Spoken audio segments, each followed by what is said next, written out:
Just as a little finisher, if you need to, you wouldn't have to do leg extension, but you can do rotational lunge, any of your arm care or abs of choice. Okay. If you say, hey, I'm absolutely done, 10 to 12 minutes on the bike, there's a spinning room there. Yeah. Just don't make it a soft pedal.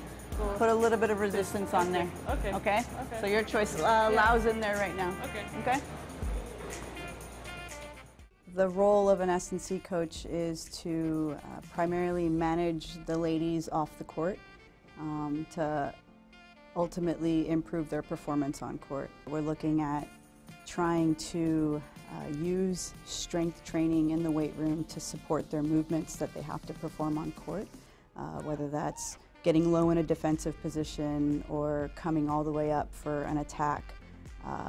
The goal in the weight room is to support those movements, so ultimately they can play 11, 12 months out of the year, which a lot of them do.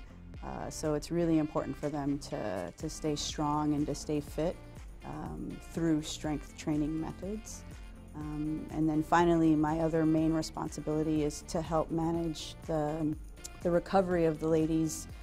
The athletes that need a little bit more range of motion, mobility type work so they're able to get in positions to hit the ball, that's a big part of it.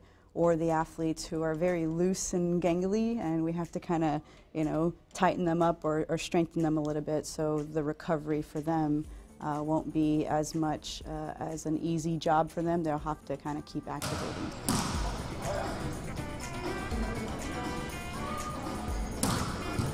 I like to implement, number one, the idea and the method of self-care, and not only doing the things that are going to help you recover or doing the things that are going to help you play a long season, but more importantly, doing them when I'm not around. Doing them when they're away from the Dutch national team system at their clubs. So that's one of the big methods or system components that we as a staff tried to implement all year long, was this idea of self-care. So the goal with post-stretch is to get about 5 to 6 minutes of just some still static stretching and some key muscle groups. So the key muscle groups are important, but ultimately we practice, and we have to obviously keep reminding the players, but we practice kind of some breathing routines to, again, help tell the brain that the work is done. We can go home and rest and recover. Push the ground away. Here we go. Push the bar. Very nice. Woo. Woo.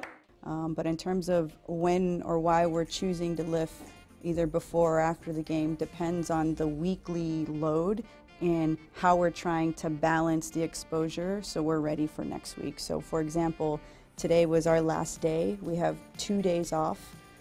Tomorrow is a complete 100% recovery day, no practice. Even going to try to get the girls out of their uniforms. And then the next day we practice. But today was an opportunity to flush the body out, to get them through their full ranges of motion in the weight room, whether it was upper body or lower body, which we did both today. Do you guys have a decent snack in the locker room before coming out? Okay. From a weekly schedule, today was the day that was allowed because we had basically 72 hours of rest time or off time before we have to play again. So today was a perfect time to add it in, and as you guys saw, I mean, they came in post-match ready to go, took care of business, and then went straight to the lunchroom. So yeah, there's definitely a rhyme or reason in where we put things, but that was an example of what we did this week.